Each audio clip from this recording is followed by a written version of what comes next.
Okay, I want to welcome everybody to UFO Paranormal More. We're not live. Joe tapes all the meetings. And I'm going to kind of end it with that, so I want everybody to welcome my special guests, Tolec and Alfred Webre.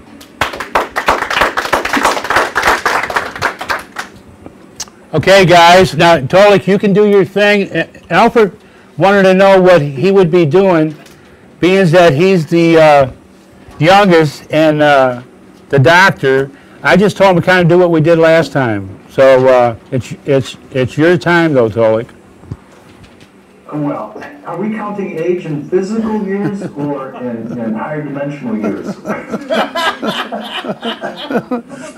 there could be a debate over who's older. Oh, I'll tell you what. There is no debate on my part, Tolec.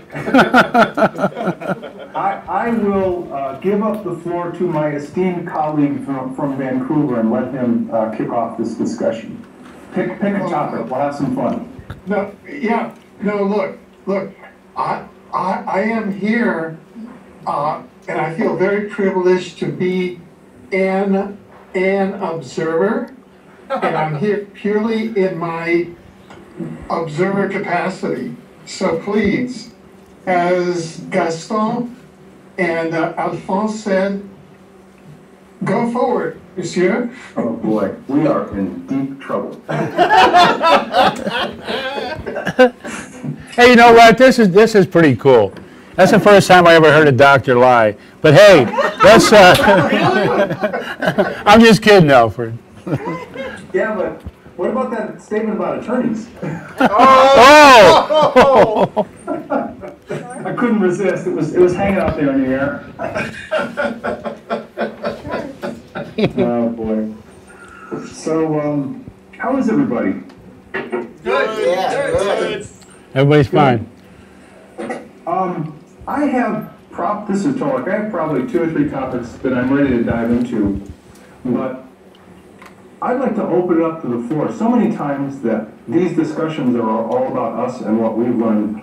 Is there anybody, Ray, if you're comfortable, is there anybody out there that has any burning questions? Anybody got any burning questions? Okay, we got Ray, Mommy. Go ahead. Burn it, baby. I would like both you and Alfred to address all the craziness going on in the economy with the Chinese supposedly taking over the Federal Reserve the week before last, and the whole financial system getting ready to change over to the Treasury note. Would be a good thing to talk about. Oh, that's a... Wow, okay. Okay. You got a question? Go ahead. My name is Corey, and I was wondering if there's any advice that you could give us that we could spiritually train on, or that will make us more effective in the changes that are coming, things that we can learn or practice to become different abilities, for instance. Okay.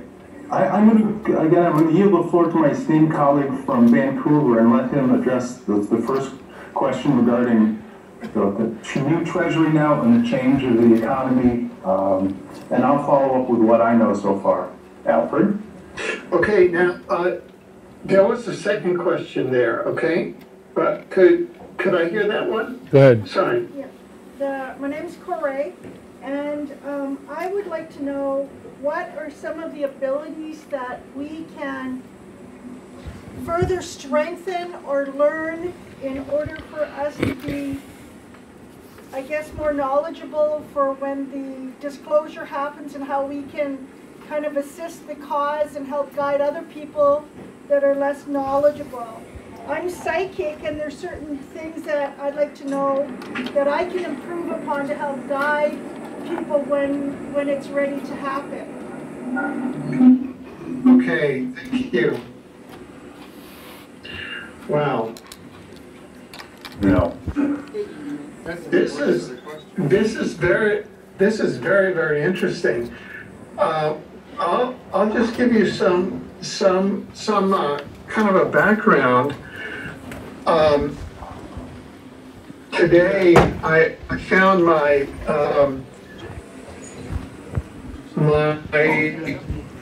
my computer wasn't working well, so I called up and we made Scott. an appointment at can people hear me? Yeah. Okay. I found that my computer was not working well. And so we made an appointment at the Apple store and went there first thing. And they did a bunch of diagnostics, and I was very fortunate to get a very good technician. He was from Ireland. And he went through it and ran all of the things and said, you know, your machine is like an automobile that has never had a tune-up. So we went through it, and he said, basically, we're going to have to take everything off of your computer and reinstall the operating system because you're 4 operating systems behind. Ray. And it's as though you're going to have a brand new computer, but there'll be nothing on it but the operating system. And I said, fine, because I had backed up my computer last night as far as the content, which is all the content that I've done, all my bookmarks, everything, you know, all of the kind of walking electronic brain that we've all learned to trust and know. And I went in, and I didn't know that that's what was going to happen. So in very short order, about 10 to 20 minutes, they erased the entire hard drive, and they loaded the latest operating system. Well, it was next to the latest because I have a model, you know, that's not quite able to handle the latest. So I got the next to the latest, and then we went on and did a couple of extra stops. You have to understand that Jerry and I, my spouse, we take Mondays off.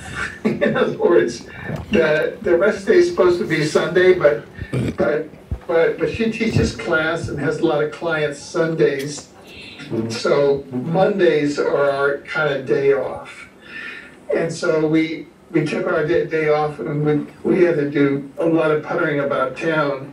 And so I got back here, and I've been sitting here with my computer with nothing on it but its operating system. And I said, okay, what I have to do is I have to put the internet back on. I have to learn to get the password to our Wi-Fi. I have to download my browsers, which I did. Then I have to download Skype because I know that tonight at 7 p.m. Central Time, I've got to join with Ray and with Tolec and all my friends there via Skype for a conversation. But it's just going to be on the bare bones. And that's what you call a reset, right? So I'm sitting here on a bare bones platform of what used to be, you know, like a very full computer, right?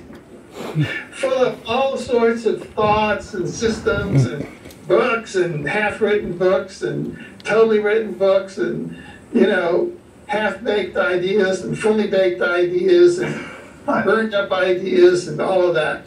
And it's being reset, and it was reset today, right? Well, that's what the global economy is trying to do now, is to reset itself, i.e. something of a reset. And that's the big buzzword, is reset. Now, between that simple word and what that word means is, you know, there's 1,000 trillion different meanings. And by trillion, I mean, just go and talk to any of the high-level Wall Street dealers that have got trillions in the high-level derivatives that are going to implode once the current system implodes. You know, these super financial instruments that have led to the hyper acceleration and to the hyper concentration of wealth. And, you know, on markets that are traded by supercomputers. And where wealth isn't, you know, you don't even think about wealth anymore. I mean, money is like meaningless. I mean, it's just, you know, what is this about? You know, value has no concept.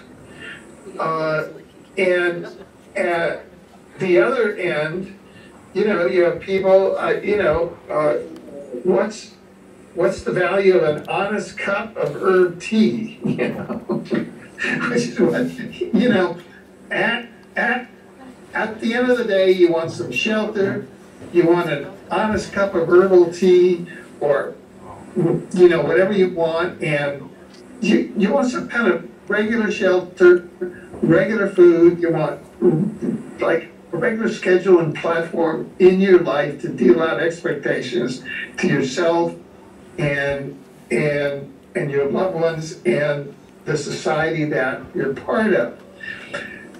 In this reset, in a way which we can, the reset is happening in all dimensions. It's happening in consciousness, it's happening in dimensions, it's happening politically, socially, it's all also happening in terms of currency.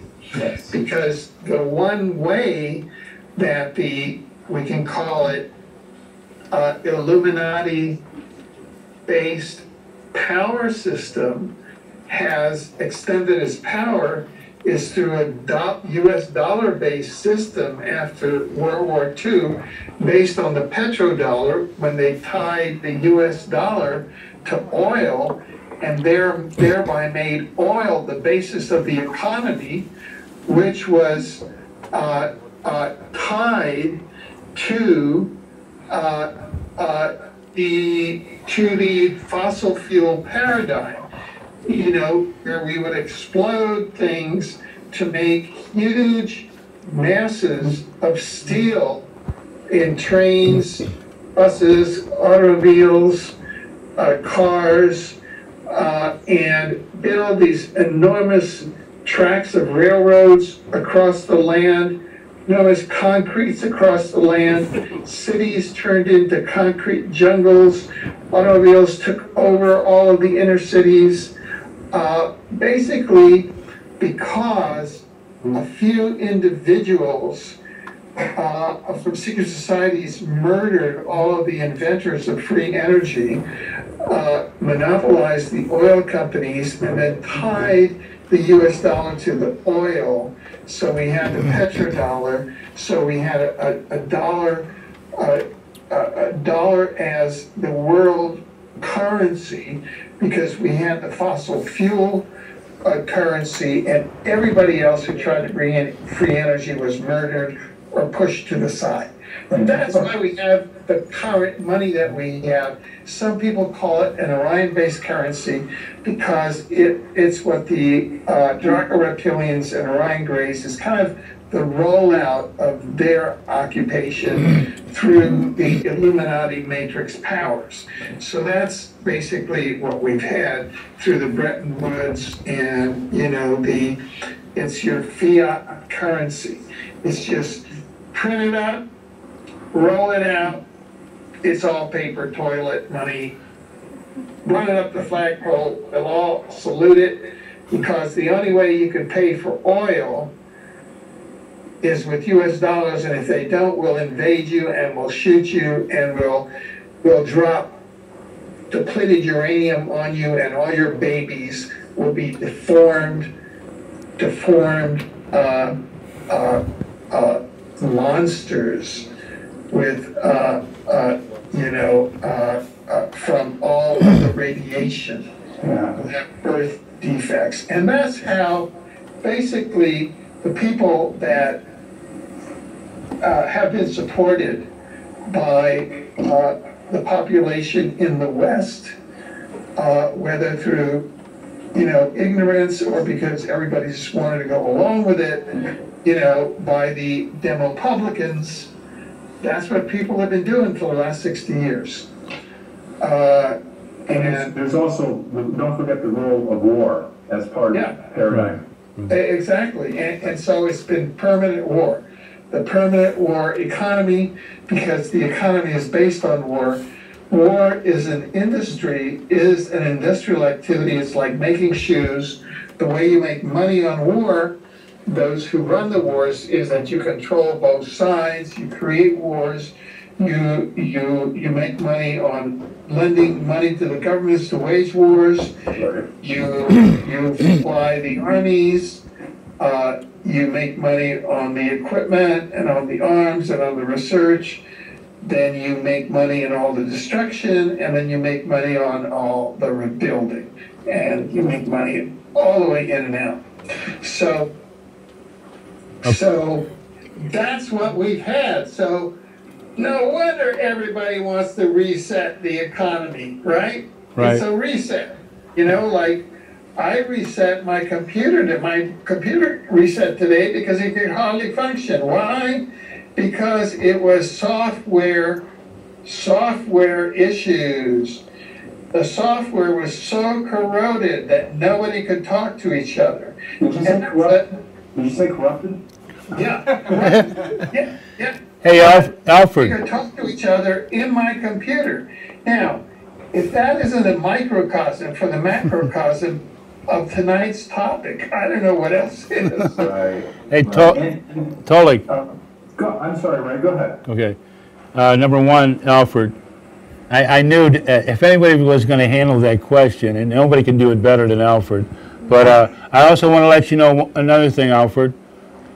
We're not on a timetable here, baby, like we were on that round table. You did great. Go ahead, Tolec.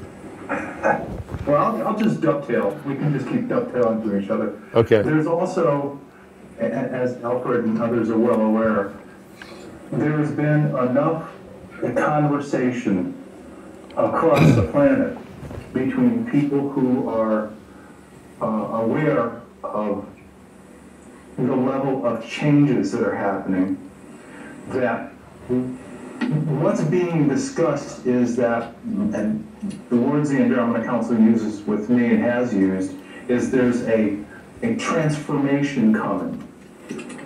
And this planet ultimately will go from, not only this planet, but this solar system, including this planet, will transition and ultimately transform from a 3D organic world to a 4D, a high-level 4D with pockets of 5D, fine essence matter, spirit-based world. Why is that relevant? Well, from a variety of sources, I have learned that, and Ray, including your people who said this, Right. that there's a moment coming in 2017 whereby the level of consciousness and literal spiritual awareness will reach its peak. Now, I don't know what that number is. Is that 63% of the planet? 51, 52, 54? I understand right now we're at 53. I don't know what the peak is, but there'll be a moment when we as a planet hit our peak, and at that same moment, that's when the moment of transformation will happen. Now, why do they go through this information, and why is it relevant? Well, I believe it's relevant because, as I mentioned 2.5 minutes ago, there are many sources that are saying the cabal, the Illuminati, the powers that be that have been running, and including the bankers and the, if you will, super wealthy families that pretty much run 99% of the planet. They have an understanding at some level that the party, the gig is up for them. Right. And they have to do whatever they can, and they're going to make this current paradigm of 3D last as long as possible. And they're going to take as many people with them as they head out of here. and that's, I'm using different terms, but that's essentially what I've come to learn, is that they're holding on last gasp breath for as long as possible. So to address the questionnaires question, I learned certain things. I'm not at the level of knowing what's going on with, say, the Dragon family or the Chinese. I mean, you hear these different discussions. So I'm not able to either confirm or deny who's in charge of what right now. What I do know is that there's a major transition going on, and there are said to be changes in this global economy whereby, as Alfred Webre Ray said, the U.S. petrodollar issued by the private agency called the Federal Reserve will no longer be the denomination across the world. And the Chinese and other currencies, a blend of other currencies, all backed by hard assets, oil, gas, gold, platinum, paintings, a wide range of hard assets that have actual value. That will be the new basis for the next monetary system. Why is that relevant? It's relevant because I think that ultimately, like other people have discussed, and like I've heard from my own Andromeda Council contacts, in the vast collection of planets who collaborate and trade together and share resources and share everything they learn during the course of their lives, they're not using money. Right. They're not using money. It's all Energy. Based on an open system of cooperation and sharing. I wish I had a hard and firm answer for the gentleman that asked the question about what's the status of the Chinese family taking over. I don't know the answer, but I just gave you the big picture of what's going on and the transition that's happening. Way to go, Tolec. Anybody else got anything? Go ahead. Just to comment on that, what you just said, it's kind of interesting that they're going back to stuff backed by hard assets, when that's where we were when we were on the gold standard anyway. Very true. You know, and as Alfred, wasn't Jack Kennedy about to take us back onto the gold standard? And didn't he for a few minutes? I believe. Yeah, I think it was just about that short. Basically, Kennedy, because he grew up as an insider, understood that the Rothschild Rockefeller banks owned the Federal Reserve, and he was determined to shut down the Federal Reserve, right, and begin to issue currency under the Constitution, Right. which the Rothschilds basically took over the United States in 1913 by abrogating the constitutional power under the Federal Reserve Act of 1913 through their agent, Woodrow Wilson. And Kennedy then began to issue Federal Reserve notes, right, under the constitutional power of the Federal Reserve, and shortly thereafter was dead. And every president that has attempted to use the constitutional power to issue currency and to act as a central bank in contravention of the Rothschild, Orion Gray, Draco reptilian powers has been assassinated. So it's essentially a branch of Star Wars. Wow, I've never heard it termed that way. It's interesting. Yeah, it is. Yeah, and yet, everything that we hear about today from guys like Zap and there are others have been saying that there is a global currency reset a valuation reset, which simply means that some entity is going to assess a value to, a dollar value to the United States, to Canada, to Germany, to France, to England, to all the developed countries. And I think the balancing card in all of this that is, for lack of a better word, forcing this to happen is the new BRICS alliance. You know, Brazil, Russia, India, China, South Africa. And they just established in July of this year a new development bank. That's its name. And it's the alternative to the World Bank and the IMF. And from what I understand, it's been initially funded at $50 billion, and I think it'll be $100 billion within the next couple of years. And so they are, apparently the Russians and the Chinese are already conducting transactions for energy goods like natural gas and oil, not denominated in US dollars. At a high level, that's as much as I know. But when is this global economic reset going to happen? I don't know. The when is always the big. Right. When, as everybody out there knows, is a four-letter word.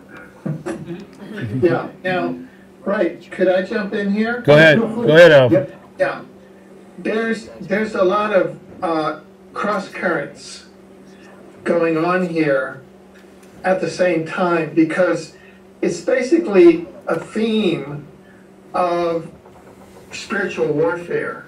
Yes. And it's the same old theme of the continued battle of, I would say, the negative spiritual forces versus the light spiritual forces are still battling for the planet. And it roughly divides in terms of ETs and roughly divides in terms of terrestrial forces, although not exactly. And it's very complex. Because right now, the Vatican, especially the new Pope, is aligning with the BRICS. And the Pope historically has been the leader of the Western powers, of the Rothschild Rockefeller powers. That's right. Financially. And now the Pope has gone over to China and Russia and is joining their central bank. And also issued a statement on ETs, recognizing ETs last week. So they're trying to get ahead of the curve. So we wrote an article last week showing that the Pope's statement on ETs was scientifically correct, but that its intent was to try and continue satanic dominion over the planet under the cover of ET disclosure, and also to try and divert attention from being convicted of genocide and crimes against humanity in terms of child genocide and ritual murders in the 9 circle sacrifices. Right. Now, Alfred, if I may interject for a moment, don't those practices create the kind of energy and terror that directly feeds the reptilian hierarchy, which basically runs their underlings, who are the lieutenants, Right. kind of running the Exactly. Exactly. Yeah. So then, therefore, can you tell me, using different words, how does that Pope's written statement shift the energy of what the Vatican has done? Or has it done any shifting at all? Or is it just a mask? Well, what the Vatican is attempting to do, which the Vatican is basically, the Pope is basically the morphed Roman emperor. And the world has been hello?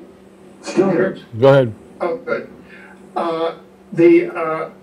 The Pope has been ruled,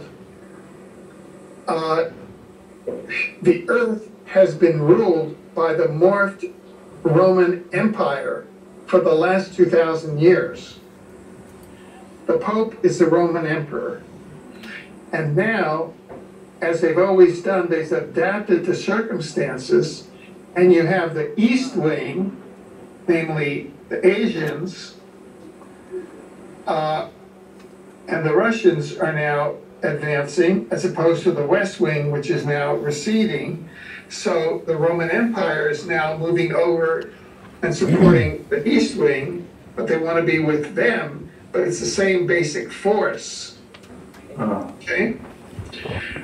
And so it's not as all clear cut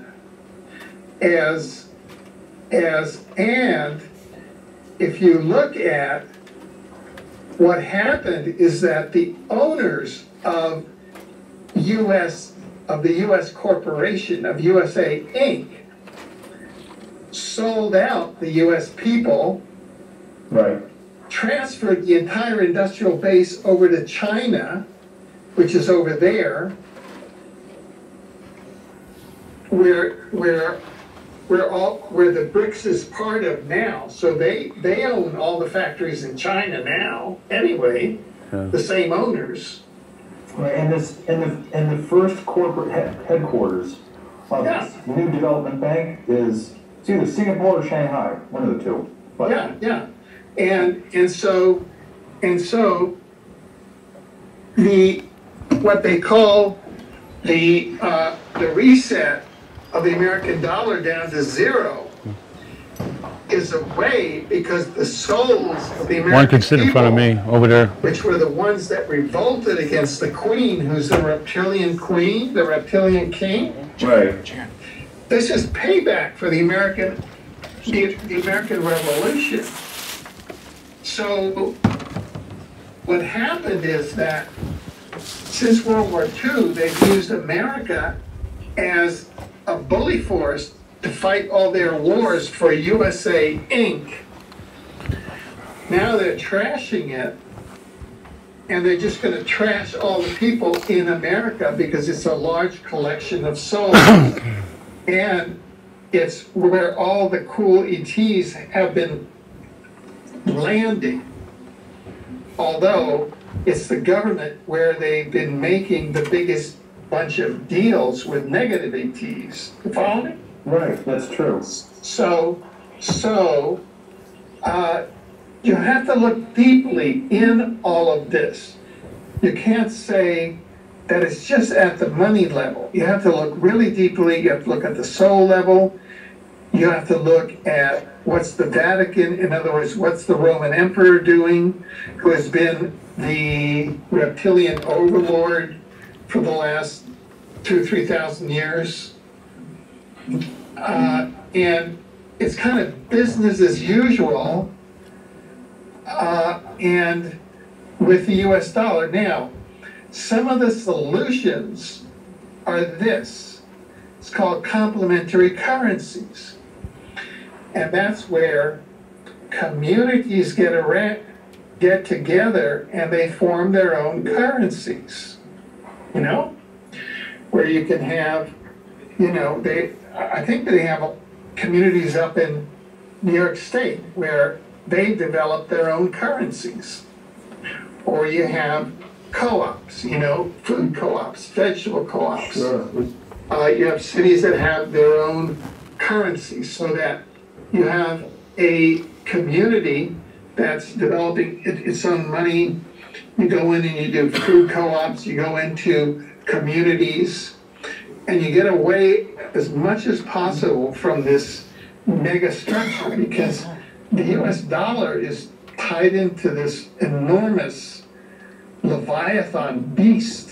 It's probably, it is the beast, And so the more that one can get into, now, then there's been all these speculations. Well, let's go out and speculate on the Vietnamese dong, because they're going to turn that out. They're going to reset that. We'll make a lot of money on the speculation.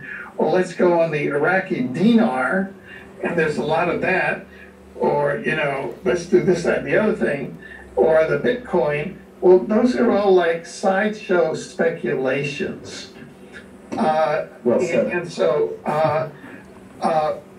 I think that, you know, one has to maintain awareness to really be, maintain one's center as an aware being. We just were released in the last day or so an interview with Tom Clearwater. He's a philanthropist and advanced thinker. He gave $1 million grant to the Citizens Hearing on Disclosure. He's a friend and a neighbor of mine here in Vancouver. And he just came out with the model of scalar humanity. And that is where the human being is designed as a Tesla coil, where you have your upper brain and your intestinal brain. And, you know, when the human being is formed in, the human being is kind of formed in binary fashion. As first thing is a fetus, and part of it grows into the brain, the other part grows into the intestines. And you don't only think with your brain. When you have a gut feeling, I have a gut feeling that this is going to work out or it's not going to work out, you're thinking with your intestines. And a great deal of your thinking goes on in various centers in your body. Chakras, if you will. Yeah, so chakras. And so I suggest that, you know, people go and look at that interview and read that stuff and get into this advanced stuff that we're actually scalar beings, and get into this advanced type of thinking that as we move through fourth density into fifth density, you know, we are, this conversation is taking place in fourth and fifth density parts of it, because this is a moving scale. It's not like third density, fourth density, fifth density. It's like 3.9773335, 4.23355. It's like a moving needle. It's a moving needle that moves up and down, up and down, up and down all the time. And it's opening your frequencies to the broadcasts of unity consciousness that are all around us. It's like a sea that's all around us. So that is what the main survival is, and open mind, like a parachute, is the main survival. You know. And I, if you don't mind, wrong word. I would like to add to what you just said by saying it is not only the mind, and as Mark Kimmel and I have talked about, and Gary Zukav and many others, it's actually the ability to stop being intellectual, stop being analytical, and open your heart. Make yourself available to others. Find out how you can help your neighbor. Simple acts of kindness. And this kind of stuff addresses more of what the woman asked in her question regarding what are some of the things that we can do in our lives today to prepare. I'm going to provide some really simple concepts. This goes back a few years. Turn off your televisions. Turn off the media, the global media news, ABC, NBC, CBS, Fox, CNN, etc. Turn those off. Don't pay attention. Don't give any energy or credence to all of the negative programming. And I'm sure, Alfred, you could address this ad infinitum.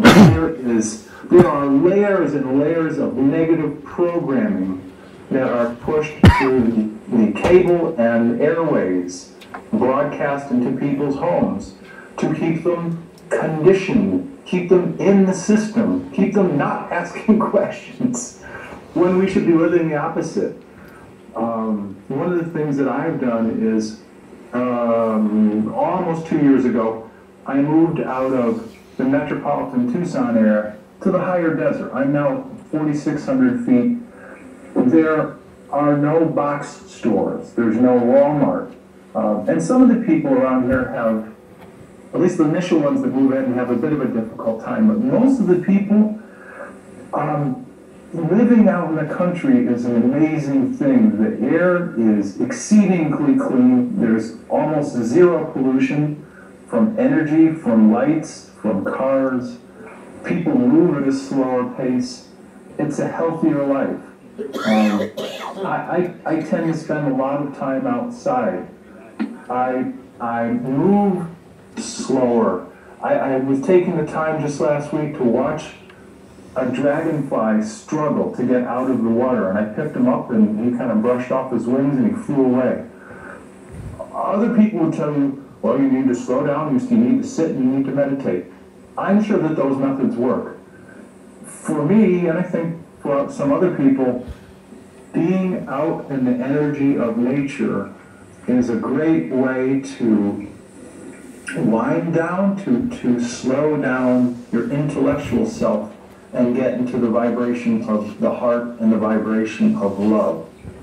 And I believe that getting into that vibration of the heart and of love will give each person a better foundation, a better platform to negotiate any of the major changes or upheavals that might be on the horizon. End of that statement.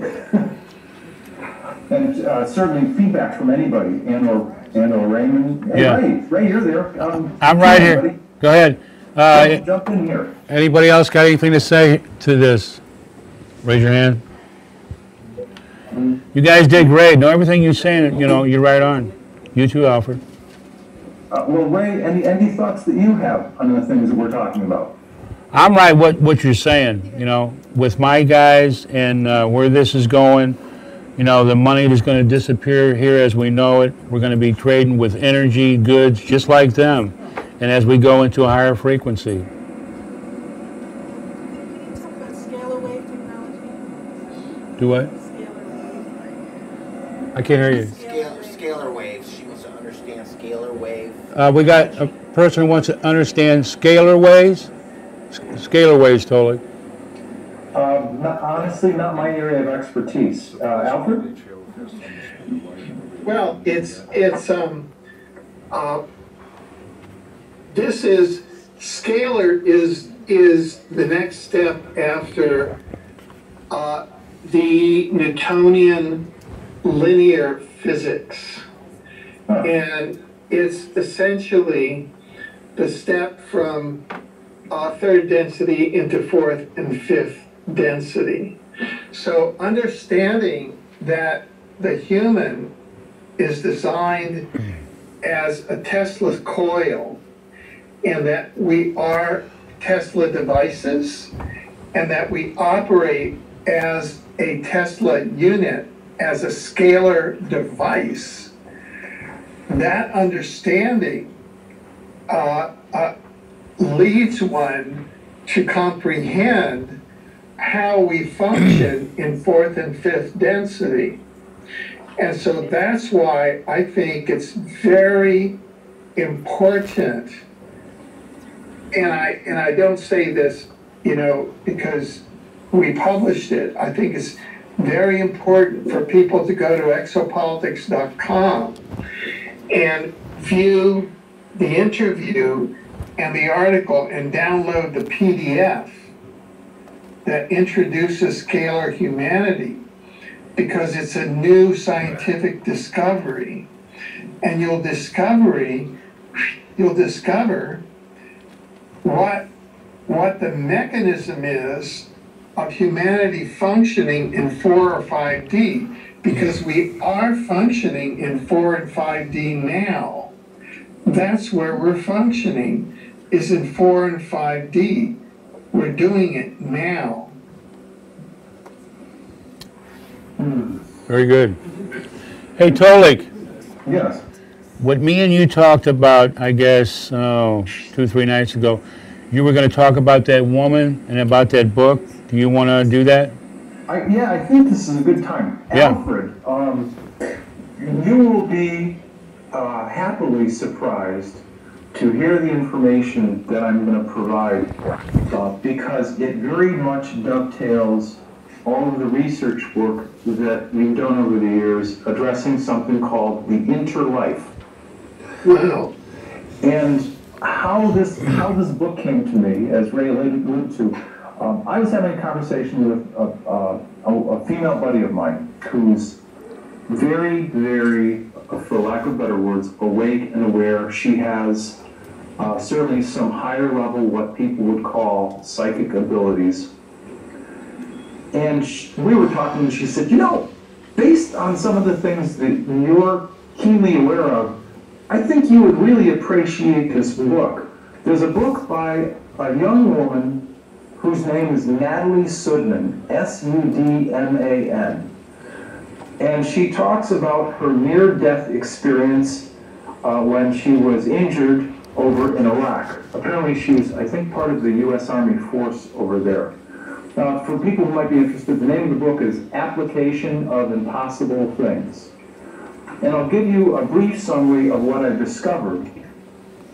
And I'll actually pick up some of the pages here. She talks about the moment of when she died, physical body death. And she had apparently been in something like a Humvee or something and went over a mine, and this thing blew up, and she was inside. And she said, all of a sudden, I'm finding myself standing on this dais of about 20 feet in diameter, and there are like a couple of thousand illuminated beings in white robes. And she's standing there in her fatigues with a bad sunburn on her face and some blood on her shirt, and she's kind of in tatters, and she's going, where am I? How did I get here? Who are these people? And she talks about dimensions. Now when I say she, that means she's talking about the fact that her spiritual essence had left her body for an undetermined period of time and was in an area which Alfred's people would call the interlife. I had different names for it, but so she's standing there, there's thousands of people, and she's learning that although she can speak with them, she's not using her mouth. She's communicating via telepathy, brain-to-brain, thought-to-thought communication. And she's hearing all of them communicate to each other. And interestingly enough, they were very appreciative of the knowledge that she had acquired during her earth life. And she describes on page 29 that in the process of standing there, she came to learn that these people can work individually, but generally, now this will kind of address a fifth dimension kind of operating, how they operate. Generally, these people work together in small groups, and specifically on energy and energy management. Let's see. She talks about some of the people, some of these beings, these higher dimensional beings, work to repair energy grids around planet Earth. Others of them help to keep dimensional portals open as people's human bodies expire and they need to move into the next dimension. Some of these people work to clean those pathways and to keep them open all the time. Others of them work on the energy grid that's outside planet Earth and keeping that thing and different, I guess, segments of that open and flowing. Amazing book, all because this woman died for a few minutes. Alfred, do any of these concepts sound familiar? Well, yes, and in fact, one of the great, considered to be the greatest scientist of his time, Emanuel Swedenborg, of some time in the 1700s, actually reported back scientifically of his journeys into these realms, and described them with great detail in his books, like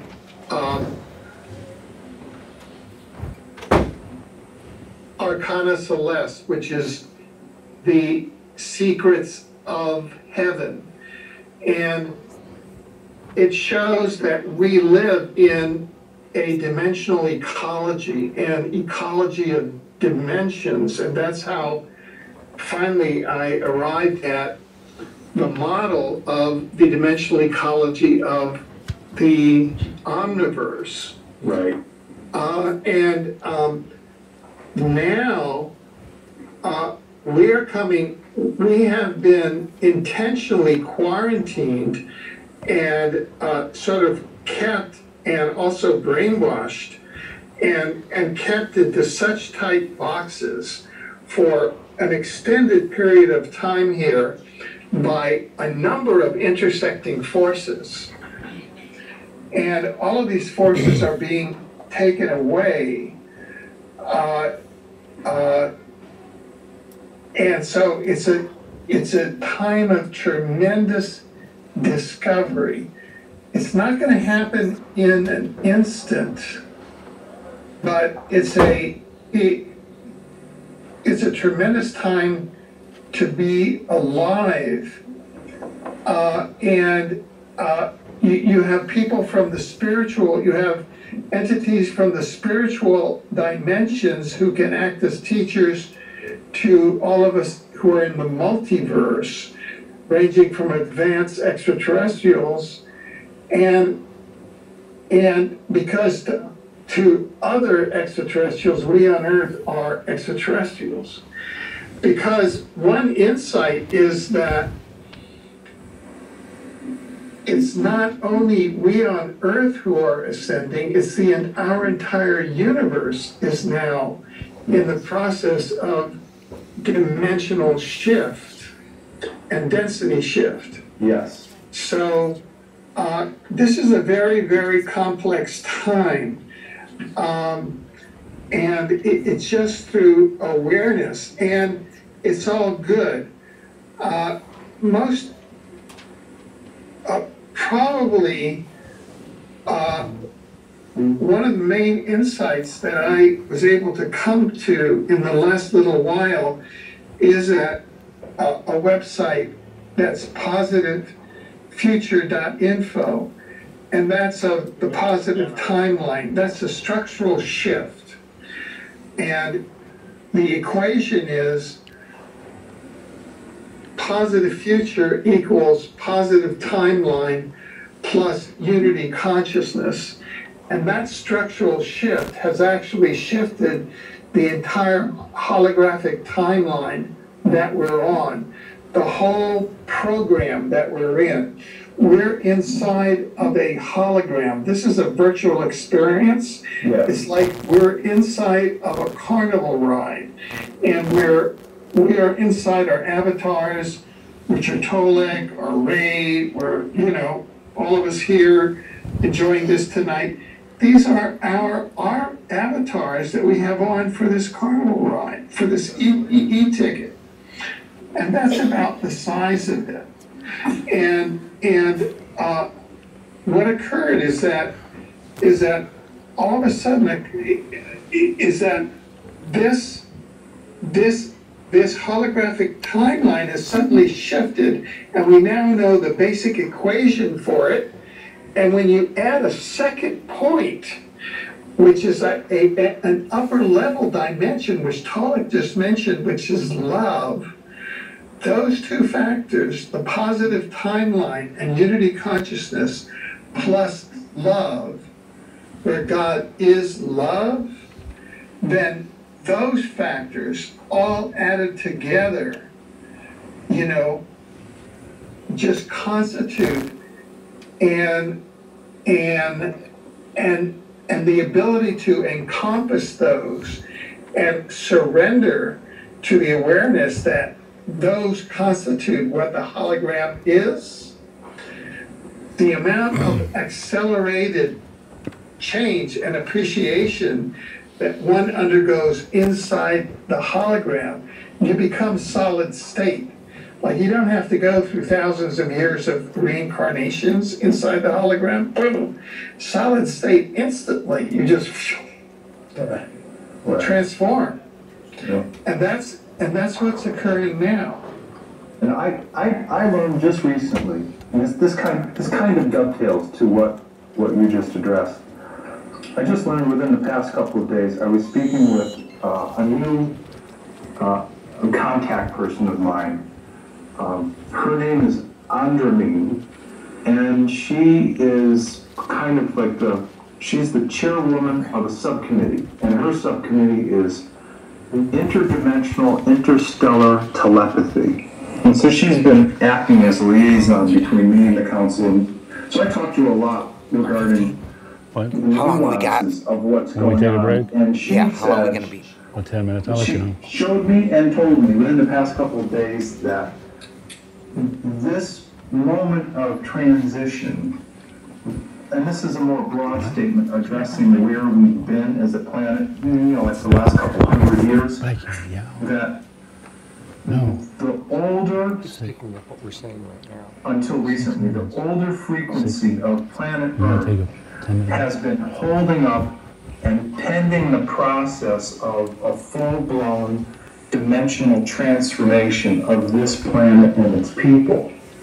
And only recently, since, I guess what they call the star children, the indigo children of the 90s, and other people that are waking up, the level of awareness of this planet go from 47%, like 3+ years ago, to today where it's 53%.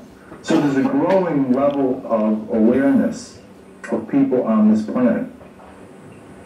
And yet, planet Earth in this solar system, because of all of the different extraterrestrial agendas that are competing for this planet, it's been holding up the dimensional transformation process.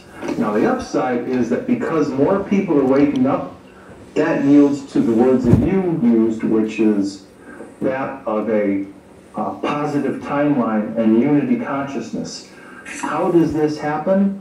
Well, it's perpetual. Every single person that, it's on a person-by-person basis. Every single person that wakes up and becomes, and starts to ask questions about what is spiritual life like? What does spirit awareness really mean?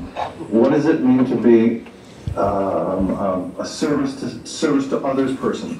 All these things that describe a higher frequency way of life. For every single person that wakes up on this planet, it's my understanding that when the ultimate moment of transformation comes, A, there will be more people that will transform, and B, it's exactly the reason why things didn't happen in 12. And I've had a number of people ask me about this. Why didn't things change in 2012? Why didn't things change in January 14? Well, they didn't because, and again, I'm using terms that people may not be familiar with, but the guys up at way, way high at the top of the dimensional ladder, let's call them creator gods, they help.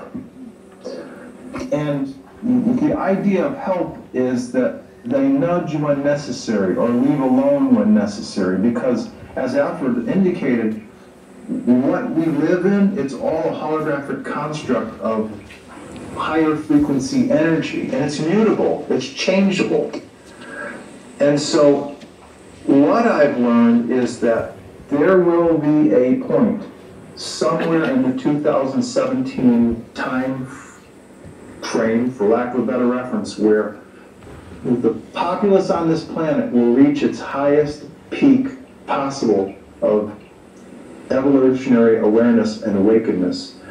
And again, this is new information that I just learned.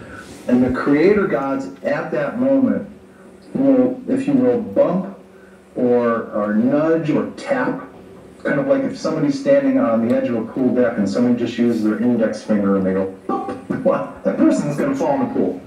Well, at that moment, the whole solar system is going to enter into, think of this as an energetic bubble of higher dimensional energy that this solar system is moving toward.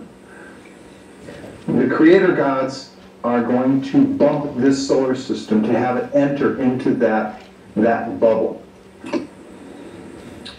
And that will be the moment of transformation on this planet. And now when I say transformation, I'm talking about the difference between organic.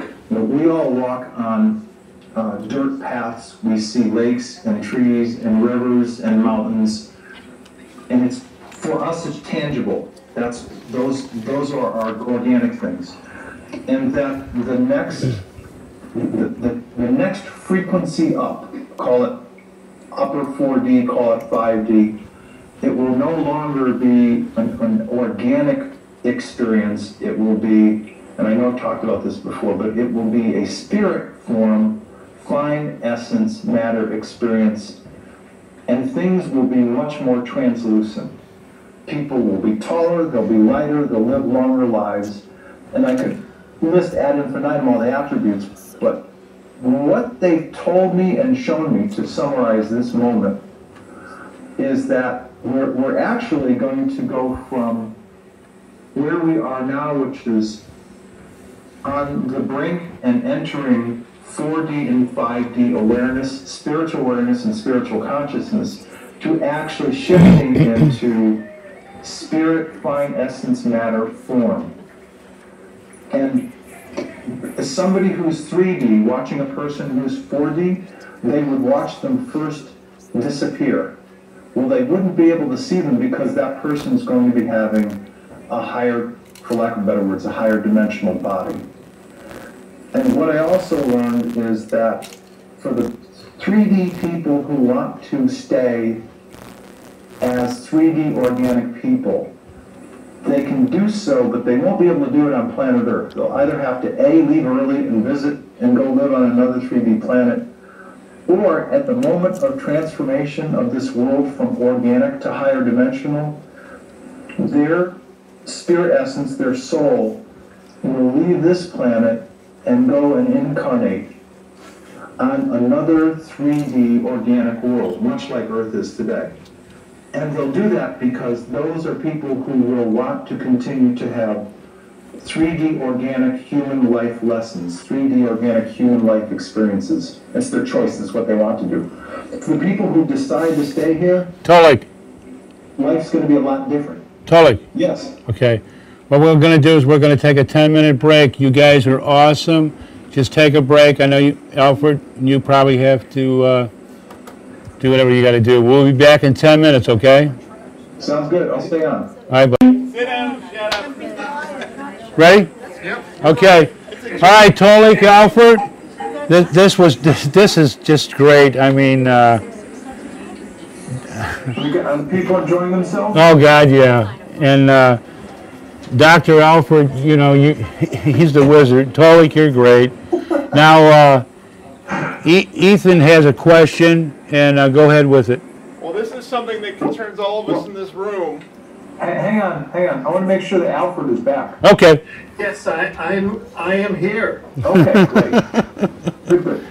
Mr. Wizard. Mr. Wizard, that's what I was going to say. Okay.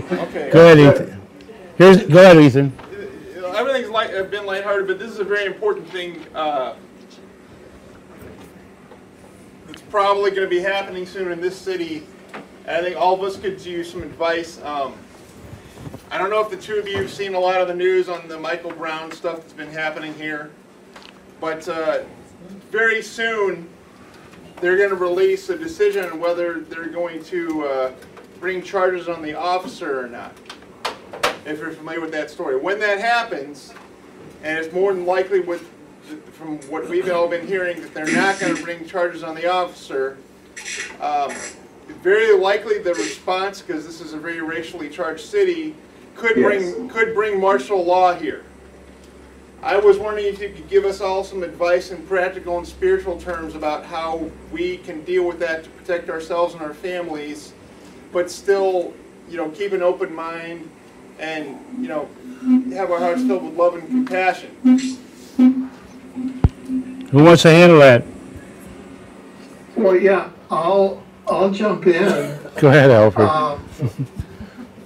Yeah, I mean, it's clear, and I was contacted by world media, including the Iranian media, Press TV, to comment on the Michael Brown case, and there were videos made about the Michael Brown case that went viral by local kids who were friends of Michael Brown that I played, and then the guys who made the videos started talking about me, so I kind of became part of the viral meme, and it's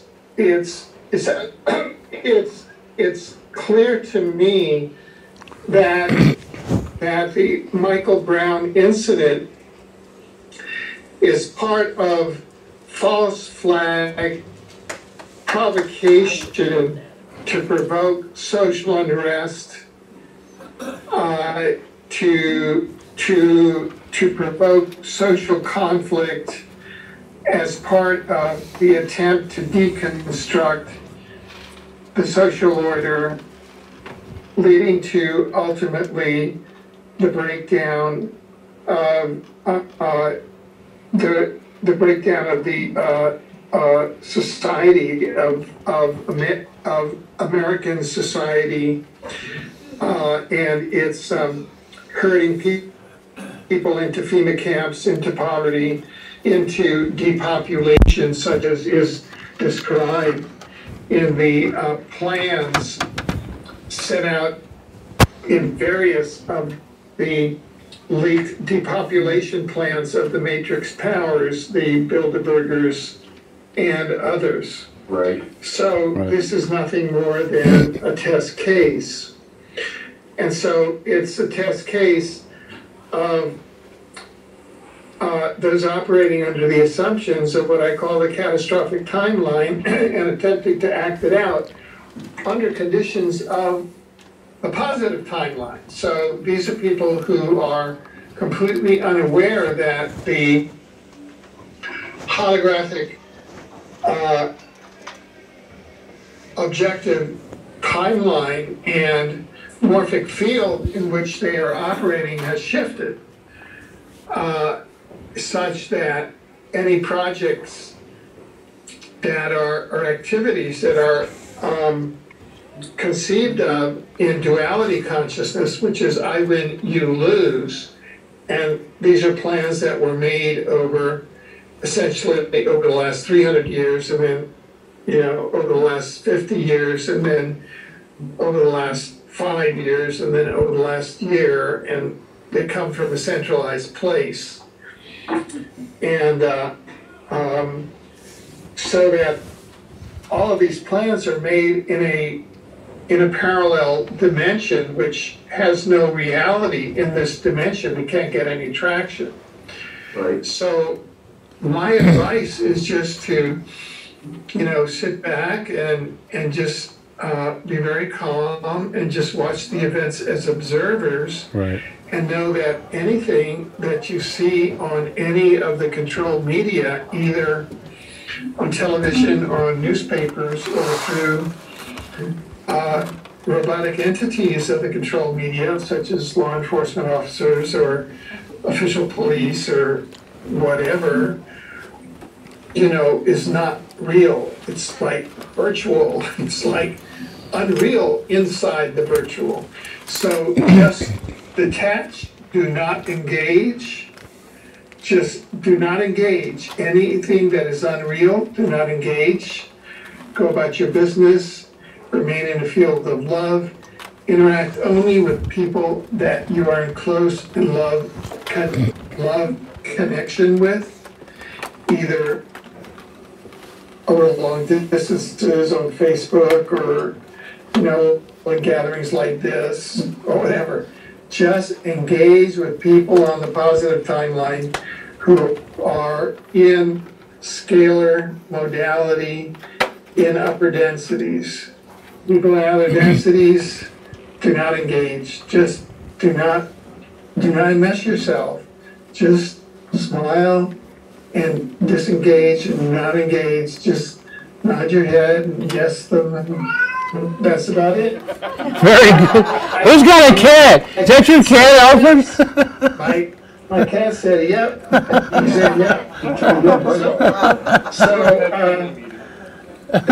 That would be my, that's exactly what I do. So I would, those are proper operating instructions for an avatar that is caught in these chaotic conditionings when operating in lower densities. Very. I second the motion. Hey, very good, Alfred. Tolec, Yeah. what, go ahead, Alfred, you said it so eloquently. There's not much I can add to it except for this, and I'll keep it brief.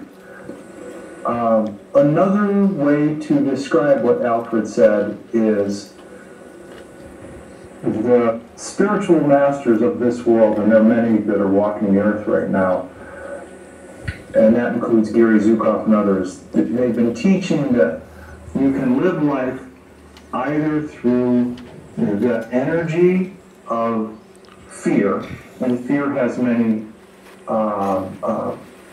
attributes such as anger, avarice, greed, hatefulness, being mean-spirited, being spiteful. That's kind of like the fear paradigm, also known as lower density, and a variety of other terms. Or you can continue to live your lives from the perspective of a higher density, love, sharing, giving, forgiveness, acceptance, and on and on and on. I think what is really important to zero in on, that Alfred said, is that when these people who are operating from a place of being upset, of chaos, of anger, if they try to engage you, don't engage them.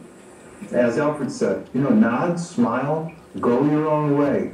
Don't engage them in discussion or conversation, because as I've learned over years, that kind of energy, just like any kind of, I'll use the word fire as an example. Fire needs fuel to burn. Right. And the fire will continue to burn brightly if you give it fuel or oxygen. Giving of your energy and contributing to somebody who's in an anger or fear mode, that's fuel to them. And they'll just keep coming at you, keep trying to re-engage you, for lack of better words, to take your energy. As Alfred said, nod at them, smile, wish them well, go on your business. But just live your life from the perspective of love and acceptance in your family members and people that you care about, and you'll be fine. That's my 3.5 minute statement. Very, very good, Tolec and Alfred, both of you guys, right on. Tolec, is there anything you want to also say that you've been wanting to say different? What I'd like to do is touch for a moment on the topic that I was addressing before our break. Okay. And that was the moment of transformation when this world goes from being what is currently today an organic planet to someday in the future becoming a fine essence matter planet. What I've learned is that not only will the solar system enter if you will, a translucent, higher dimensional, higher frequency energy bubble and let's say Pluto goes first, and the other planets start to happen. When it happens across Earth, and what they showed me was like this wave of high energy particles. And from what I've learned, and this is consistent with what Alfred and I talked about 3 years ago, what I've learned that's consistent between back then and today, the moment of transformation from organic life to higher frequency, higher dimensional life, completely painless. No pain at all, zero. Just an effortless transition. And you will see the organic world around us of mountains and trees and everything else dissipate, and the higher dimensional Earth literally appear before our eyes. What I've also been shown is that everything will be brighter. There'll be, because this is a transformation, a higher frequency transformation, any of the pollutants, the toxicity that existed on our organic Earth goes away.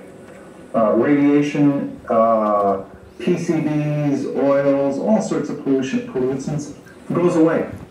All of those issues go away when this world transforms.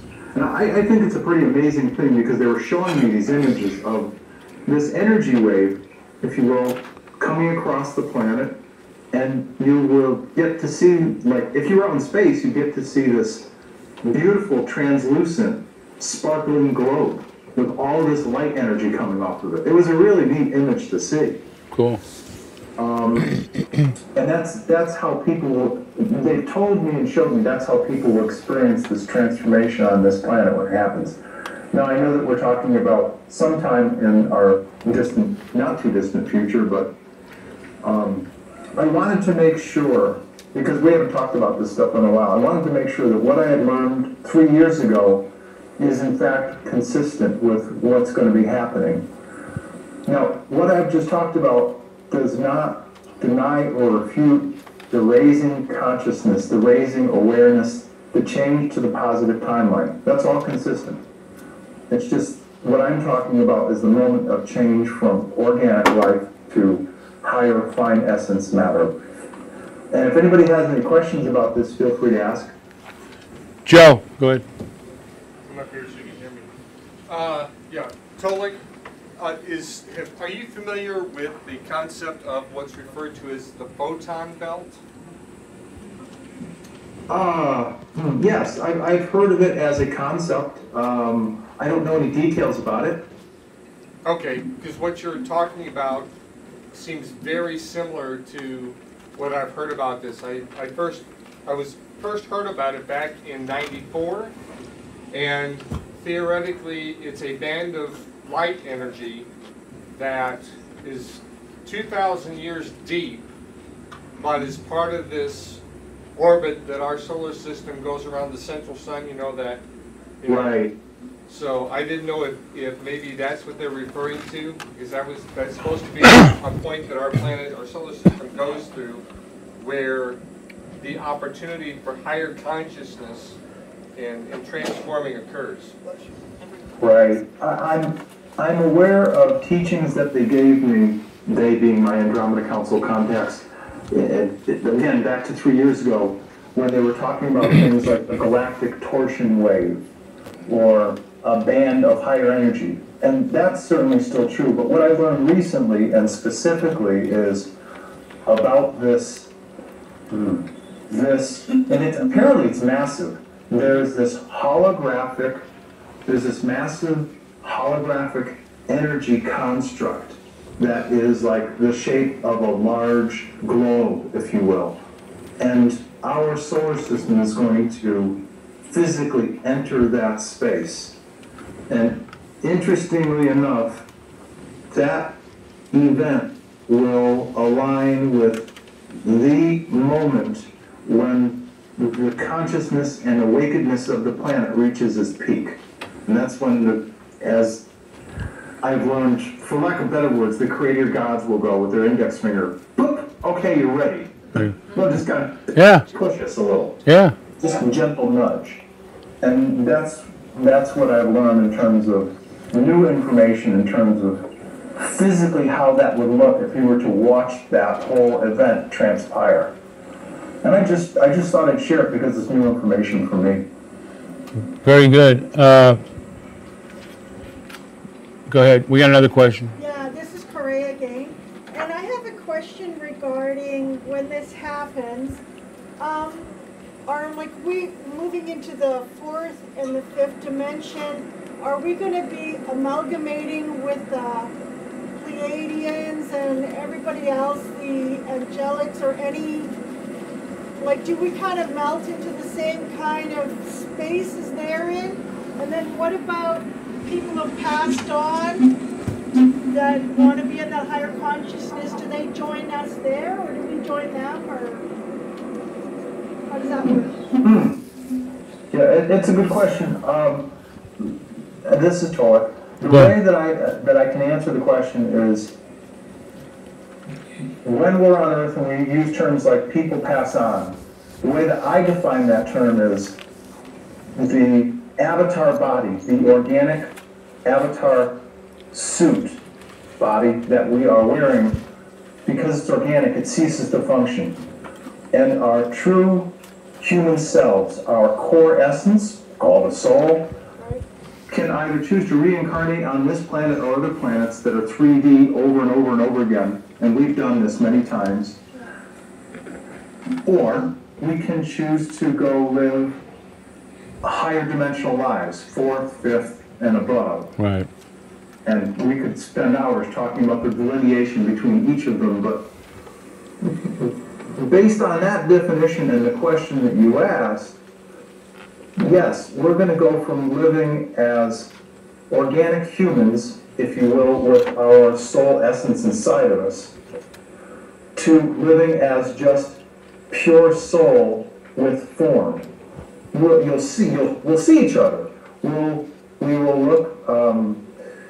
Women will be like 6'4" to 6'8". Men will be 7'2" to 7'4", but will be much lighter in weight because we will be of a higher frequency, and the list goes on in terms of how we'll be different. And very healthy, right? You got that. Hey, Tolec. Yes, of course. Tolec. No gray hair, and if you show gray hair, it's because you want to. From what I've learned, and I'm sure Alfred has had hundreds, if not thousands, of conversations with people who've met people in those higher dimensions. They can create whatever form they want to show people. Right. They can manifest the physical look that they want to show other people. But it's a fine essence matter life. It's a spirit matter life, and if you use the words pass on, and that means the spirit passes on to another place, then yes, those two terms are consistent. You would get to see people who you knew when their organic bodies were alive. Right. Because in fact, the organic body is just a temporary avatar. That's exactly. the only word I can think of. Alfred, thoughts? Well, The wizard is speechless. Go ahead, Alfred. well, I kind of was left back at the photon belt. And could you repeat the question, please? Go ahead. Okay, when our human bodies become the higher spiritual bodies or the higher energy essence, and we go to the higher dimensions and whatnot, what form were we going to take? And I'm just going to add this little bit extra in there, Tolec, is because like I remember several of my lifetimes, and I've incarnated with several people that I've been in different past lives. Like my son used to be my mother, and now I'm his mother, and my husband, my ex-husband, he hangs around my house right now. Like some people, they incarnate into different lives, and we all kind of share different past lives together. So will you kind of have like a soul recognition that like, hey, you were John and you were Mary before? Right, and just briefly, one piece of the answer and sorry to jump in here, Alfred. One piece of the answer is, based on what I've learned, you would recognize them because of their energy signature, their unique frequency. You go, oh yeah, this is who, I mean, you were this person and this person, this person, this person. Yeah. But you wouldn't recognize them by name or face. You'd recognize them by their unique energy signature. Right. That's what I've been taught. Exactly. Right. Right. But Alfred? Yeah. So basically, I couldn't hear the question that well, and we're kind of running out of time. But if I understand the question, it's about basically how does reincarnation work in terms of soul groups and recognitions, right? Is that it? Yeah, that's part of it, yeah. Right. Right. Yeah, okay. Well, this is covered very well in one of the chapters, in a couple of the chapters of the dimensional ecology of the omniverse, which I've tried to cover in a way that meets all of the requirements of the science, of the quote scientific method of 3D science. And I did that deliberately, even though theoretically there's a time, there's a shelf, there's so much of a shelf life left on 3D. right. Basically, if we look at things from the point of view of the interlife, we have free will of where and when to incarnate. And incarnation is not linear. We can be leading multiple lives at once in multiple dimensions, in relationships to other non-local souls, carrying out multiple scripts. So it's a fairly complex game. And we have a lot of preparation time in terms of lives.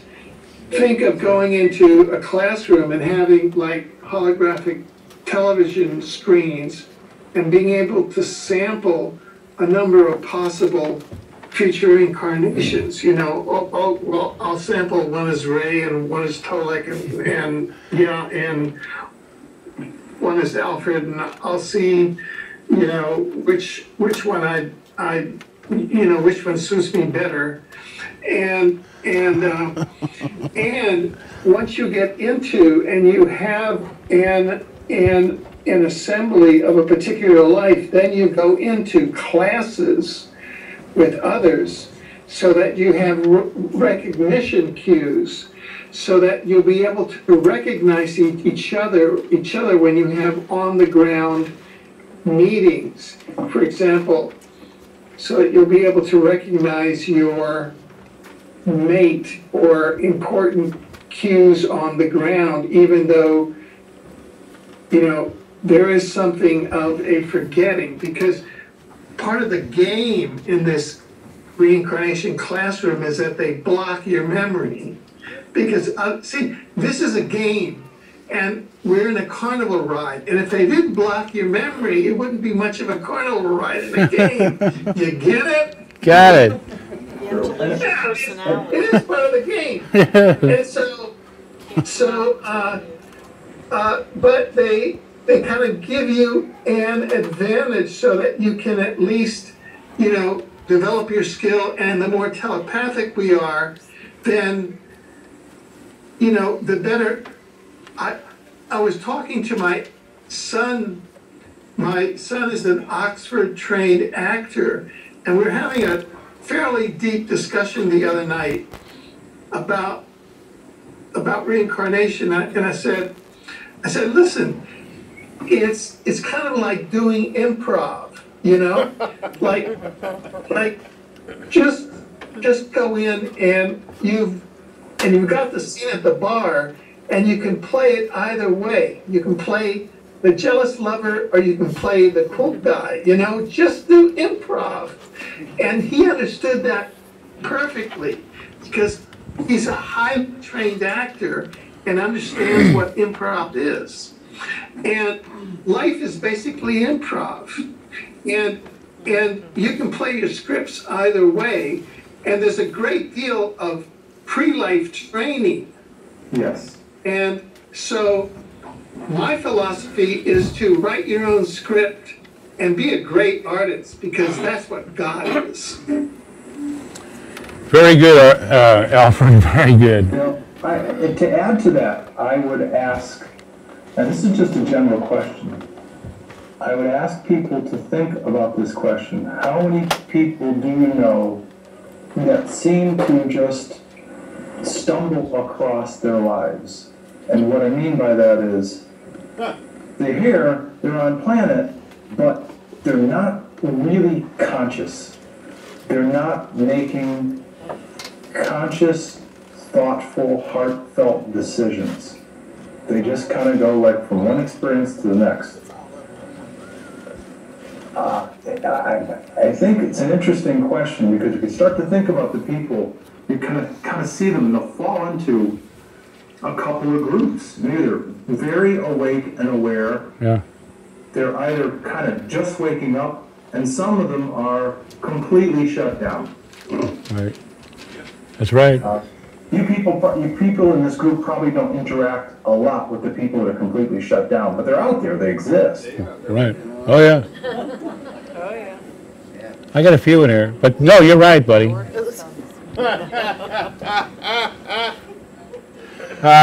We got some questions here. Let's see. Jan, then Frank. What about the planets? When we ascend, does the planet ascend with us? I mean, is still going to be nature and the woods and the animals, or what happens? Yeah, and then buildings. Can you hear that, guys? Yeah, I can. Yes, I understand the question. Yeah.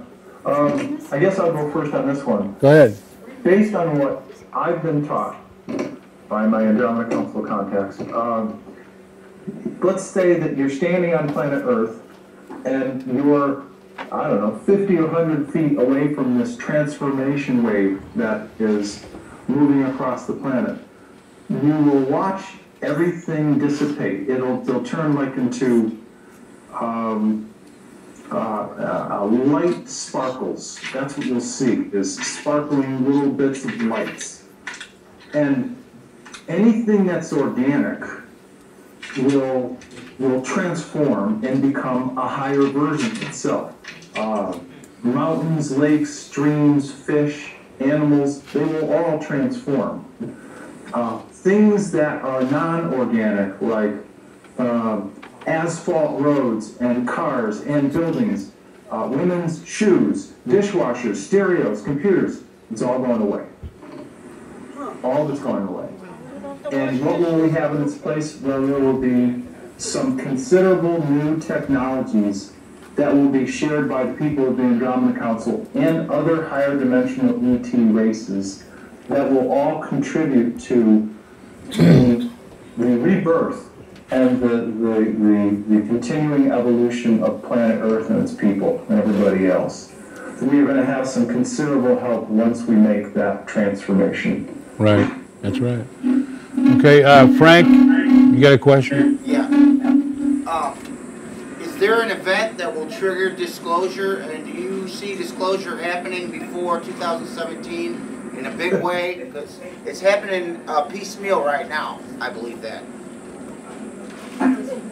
Oh boy. Who wants that one? Alfred, did we hear this question before? I think so. Yeah. Was that on the round table? Good. Yeah. Alfred, go ahead. Go ahead. Yeah, no, well, I would really merge this question and the last question because they are the same question. Disclosure is a misnomer.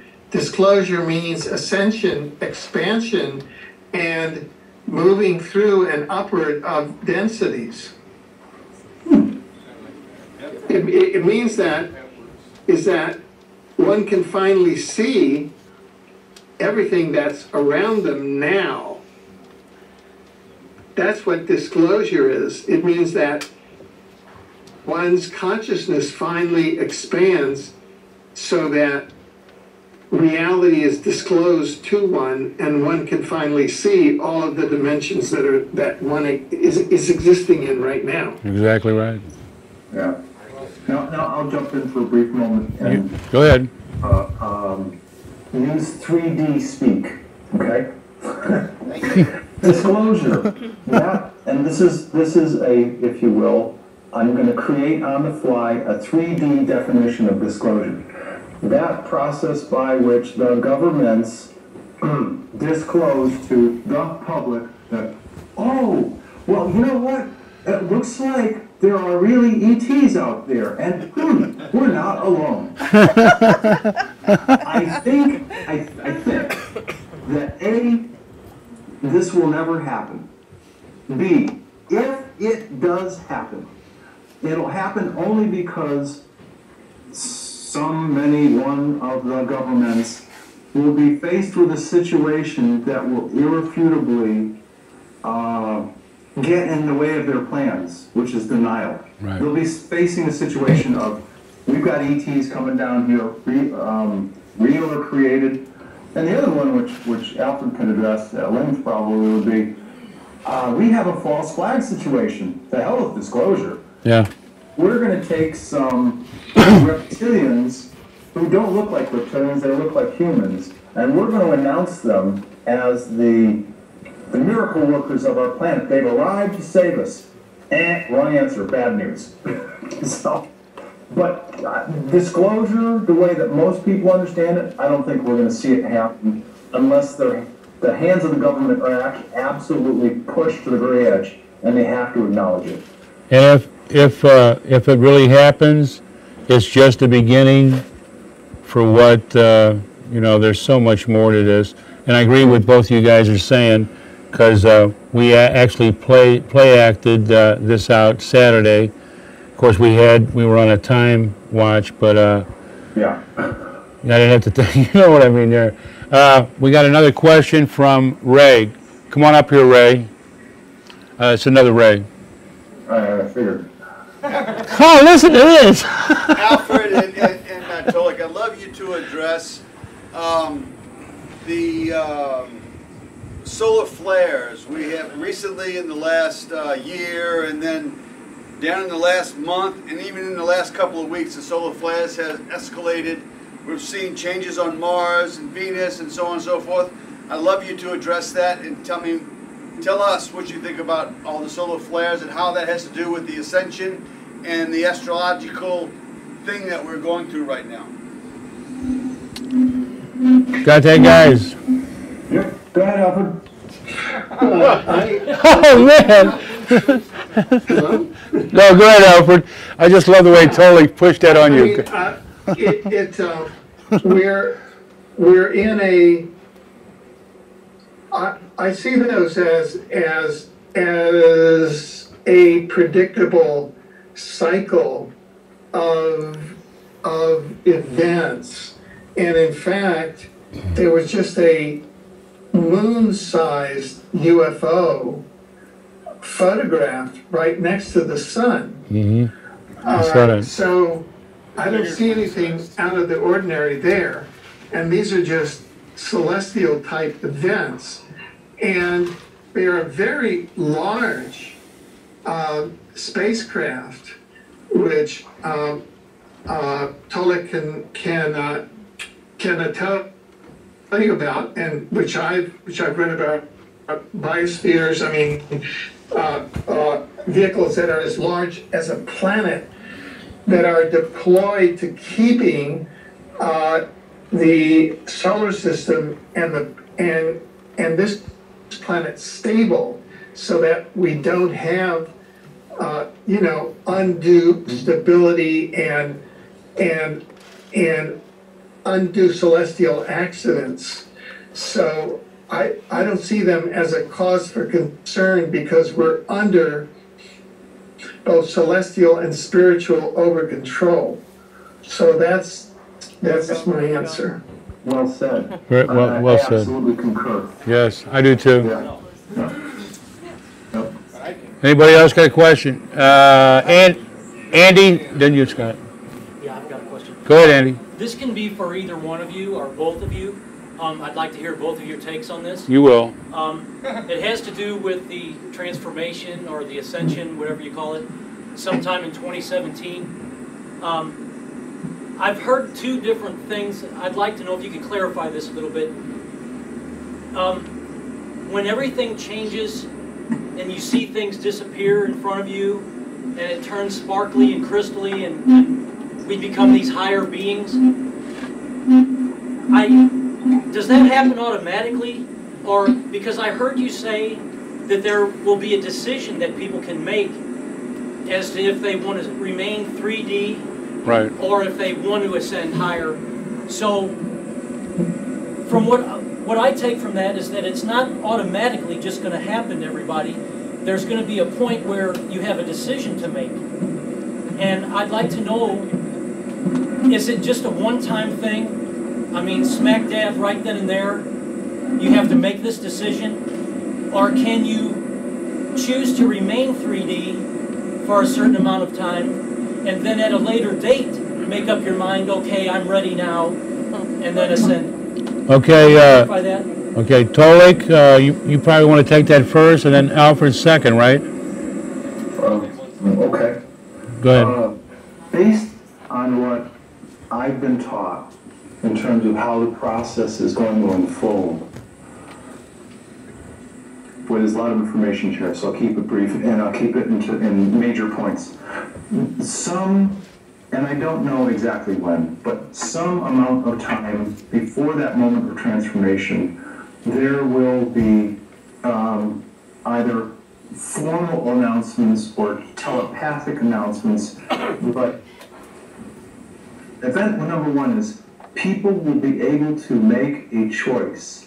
And if they want to, they can choose to, there will be 2 Andromeda Council biospheres, a little bit larger than the size of Mars, that will carry people from Earth to a new virgin Earth-like world.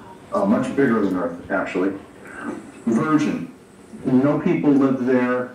But similar enough, you know, it's a planet with water, diversity of life, it's a diversity of plant life. Very, very few animals, no predatory animals actually on this planet. And people will be able to physically leave Earth if they want to and go live on an alternate 3D world and continue to experience 3D life. For those people that stay on planet Earth and are 3D, and if they're not really sure, at the moment of transformation, what will happen is their bodies will dissipate, you know, the organic body will dissipate, and they will go and incarnate, be born again as a baby, and live out lives as 3D adults on other Earth-like worlds.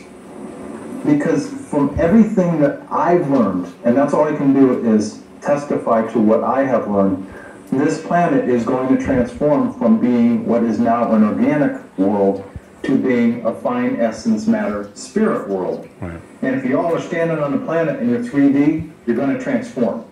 Very good. At that moment, at that moment you're going to transform. That's what I've learned.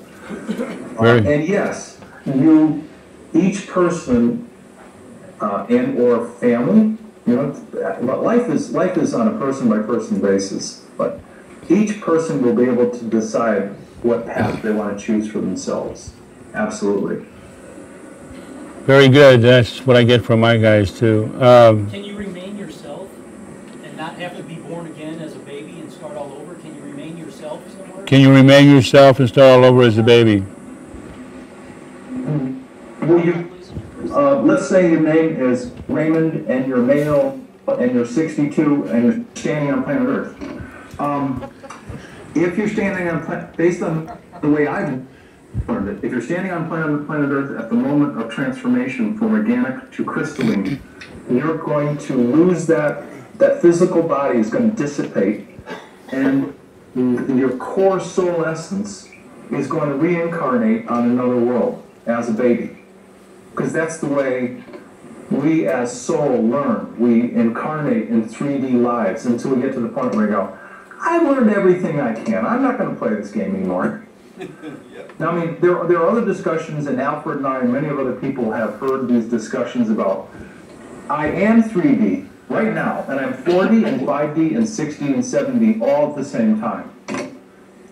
I'm not addressing that particular discussion right now. What I'm talking about is the transformation moment of this planet when people are standing on it. If you're standing here, your body is going to dissipate, your organic body will dissipate, and you will go incarnate on another 3D world if you don't want to live a high 4D or 5D experience. You'll go to another world and start all over again. Get ready for diapers and ground up food. There you go. So there's no way then that you can wait, you know, say a year or 2 or 3, you know, down the road, and then make up your mind and say, well, Andy, make up your mind now. I'm ready now. Yeah, you got to make up your It's a mind. one-time thing. Sometime before the transformation happens, you'll need to make a decision whether you want to stay and live a higher dimensional spiritual life, or no, I like this game. I like being 3D. I like my pizza. I like my car. You know, whatever the things you like. And I want to continue to live 3D for a while. You can't do that on Earth, because everything they've told me tells me that this planet is going to transform from organic to fine essence spirit matter. Yeah, baby. Okay. Thank you. 2017? You're Okay. welcome. Wait a minute. Okay, Scott, then you, sweetie. Go ahead. Yeah, concerning that wave that's going to transform people, do we know what kind of wave that is? And can we manually manufacture that now? Did you? Huh. Did you guys hear that? Well, that, at least based on what I've learned, that wave is something that our solar system will enter. It will be like the next and final phase of the epic of organic life. We'll be leaving organic life and moving into this wave of higher dimensional frequency.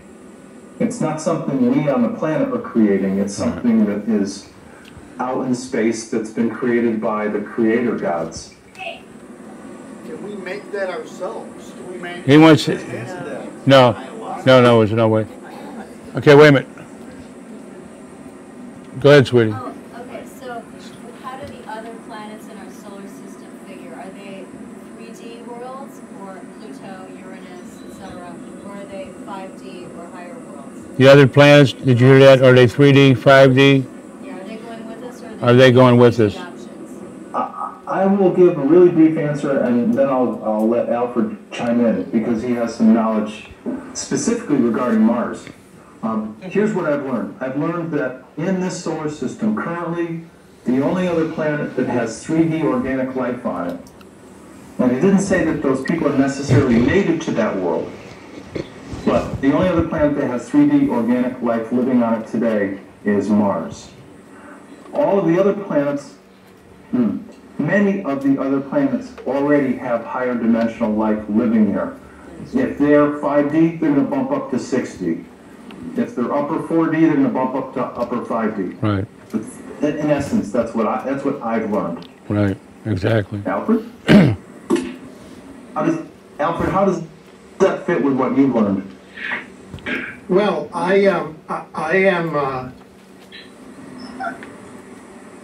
am speechless. Once again, the Wait a minute. I didn't hear that. There's no way. That one again. No, here, yeah. Go ahead. I was just going to say, I think that your knowledge about Mars and what's going on there right now is really relevant. Oh, yeah. Go ahead. Well, no, yeah. Here is okay. Here's what I can say, because I am a different sort of being than Tolec. I am not a person who has been and then Ray, because I'm not a person who has been taken to other dimensions, by hyperdimensional beings and in civilizations on a multidimensional basis, and briefed. We won't hold that against you. It's all right. No, but it and briefed on these things. So I can't come here with a high degree of certitude and certainty with which both Ray and Tolec say these things. And I have always maintained that in the long history of interviews Yes. that Tolec and I had. Tolec would state these things, and then in the articles I would state, and I cannot state these things. And, you know, so when January 1st, 2014 came about, these changes did not happen. And so I have to state that going back to 1982, when I first encountered this woman, this sage woman on Mount Tuam in Marin County, I don't know how many people have been there, but she said, Alfred, you know, there's going to be this separation of dimensions, and it was the whole thing about the new world, the new planet didn't go there, and then other people go in 4D. You know, so I've been hearing about this now for 40 years. Okay? Right. But I'm a scientist. I'm a 3D scientist, and I'm a 4 and 5D experiencer. So I'm a kind of a mixture of different things. And I'm an observer and I'm a reporter. I've you know, Mary Rodwell interacts with the crystal kids who go up aboard the ships, and they're all saying 2017 there's going to be a significant shift. Yes, but that may be the initiation of a process that starts in 2017 and then has a significant uptick in 2025, which is another significant date. Don't forget that I was the radio talk show host that organized the NPR National Public Radio program, because I rented the NPR satellite for the Cosmic Convergence in 1987. So I've been following all of these dimensional time shifts, and I even had the Washington Post call in there and say, what does all this mean? So I have been following for the last 40 years and communicating all these different dimensions to each other. And that's been part of my webbing all these things, the World Wide Webber. Webbing all these people together and having conversations across dimensions in significant ways. And so I'm not ready to say, yeah, that's what's going to happen in 2017. No. You know, I think it's a process. Planets think in terms of billions of years. Yes. And dimensional shifts think that way. And that's how I'm approaching all of this. And I think that dimensional shifts are gradual, because I think that right now we are experiencing the dimensional shifts on kind of test drives. Oh yeah. I think it's a good description. It is. Yeah. Yeah. So that's, you know, so in a certain way, Tolec's description and my description are maybe counterpoint to each other, where I'm a particle and he's a wave. And, you know, that's just the way it is. I liked it. That was pretty good. That was pretty good. if I can chime in for a moment. Go ahead. I'd also like to say, and I've never spoken about this from this perspective, so I'll do it. I personally have taken in my Tolec role a lot of heat for, well, it didn't happen in 2014, you don't know anything, you're full of going to work. And all sorts of people are going away. Well, that's the prerogative, that's all right. Here's my point. The point is that as I ask questions of the people that I have the opportunity to communicate with, who are non-voting management board members of the Andromeda Council, because the council itself is actually made up of, if you will, ambassadorial and diplomatic representatives of the 12 home worlds that are the senior members of the Andromeda Council. I'm talking to people who are on the board, the actual, on the management team, the chairman, the vice chairwoman, the people that are responsible for operations and administration of this council. Those are the people I talk to. And those are the ones who've been teachers for me. And so my only caveat to everything that I've just said is, what I'm telling you today, or what I told people back in 11 or 12, was appropriate for that moment in time. And what I've said today is appropriate for this moment in time. Right. This could all change 2.5 weeks from now. Yeah. Oh yeah. Because we're on a time, for lack of a better word, Alfred, we talked about this one. We're on one of those time tracks of possible 25. Exactly. And I certainly think that we're on the one that's closest to the predominant transformational timeline, but things can happen. Things can absolutely happen. So, do I believe we'll see a transformational dimensional shift? Yes. Yeah. Can I guarantee it with that good housekeeping seal of approval? I can't. I just can't do it. That's the frailty of living a human life. Things change from moment to moment.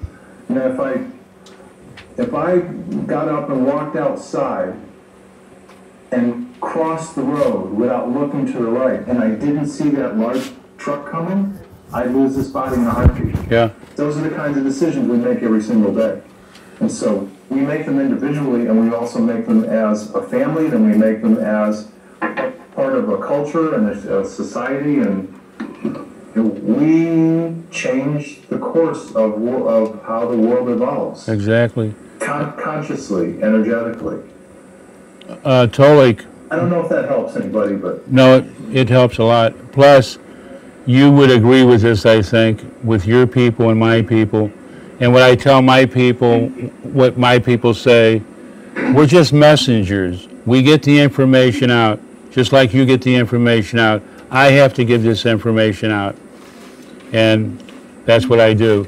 Even though me and you have lived a double life as a human, and with your Andromeda Council, with my Fab Four and the 32 star people I met, it's been an education out of this world, and I will continue to do what I'm supposed to do, just like you.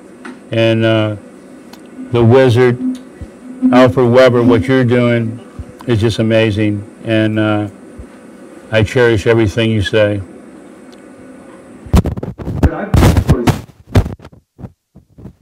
That you had regarding the CIA and NSA operatives back in, what year was it, where you were told to go out to rural New Jersey and speak in front of a group of people, and they basically had your book in hand. Before you had written it.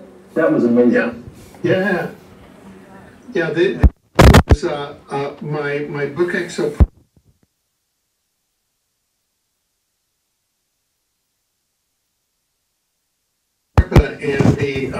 And the CIA and the secret time travel program had time traveled a copy of it from at least 2005 back to 1971. where it was seen by multiple witnesses. And in 1971, I was invited to speak before about 50, Right. 50 assembled CIA and DARPA officers, which I thought was just, you know, I was giving an standard environmental stump speech, but so I've been under time travel surveillance for over 40 years. Okay. When was, just out of curiosity, when was the moment that you said, something ain't right here? You know, you're in this building, there are all these people. You know, energetically, you're a sensitive man. You must pick something up. When the man who came to pick me up to drive, as soon as I laid eyes on him, I knew that something was up, because he did not look like an environmentalist. He looked like a dark government operative. All right, guys. So you're not just a little speck after all. Hey, guys, we got about 3 minutes, so I want to see what you guys want to end up saying, and whoever wants to take it first, go ahead. I'll jump in. I just want to say, Raymond, it's been a pleasure getting to know you. I think you've got a great group of people there. I think it's always not only a great learning experience, but I think it's fun when you can get a group of awakened and awakening people together, and you can almost see the sparks flying in their minds as they start to think about all the different possibilities of what life is going to bring us. So I just want to thank you for inviting me. It's been a lot of fun. I've enjoyed it. No problem, brother. We're going to do this down the road, kind of way down the road. And Alfred, go ahead. Yeah, I've got, first, I really am grateful that, Ray, that you're bringing together this kind of platform and for all of the participants. Secondly, I'd like to ask Ray if you could, if these things are being taped in any way, if you could send me the links to the tapes, both of the one from last month and tonight, so I could make them available to my groups and my audiences, because I think that there's a great deal of insight here. Right. So yeah, I just asked that. Yeah. Go ahead. Go ahead. Yeah. And finally, to end on a positive note, I'd like to give out one particular website, and that's positivefuture.info, because that contains a scientific formula that shows that we're in the holographic positive timeline. That's scientifically correct, and that all of this other chaos is just it's virtual. It's like it's stuff that's just passing by from another timeline. Isn't it kind of like the residual, residual 3D paradigm that's actually losing its life force? That's the way Yes. it's okay. Yeah. Okay. And by studying that and really assimilating that, it gives you a whole new ground of being and a whole new way of looking at reality that I think makes you, it empowers you, and it actually makes you look at the glass full, not half empty, not only half full, but full. Wow. Okay. I want to let you, both of you guys know that you will get the links to this. You'll get part 1 and part 2, Alfred, of yours, Tolec, this, and anything else you want. And I want to say something to you guys personally, and I want you to listen up, and I want an answer, okay? We are the three amigos. I mean, it is a pleasure and honor. I never thought I would ever be friends with you guys like I am. We will stick this out together. We will keep in touch down the road together. I think the people in my meeting room want to hear from you guys again like we're doing tonight. Is that right? Yeah. So for those of us close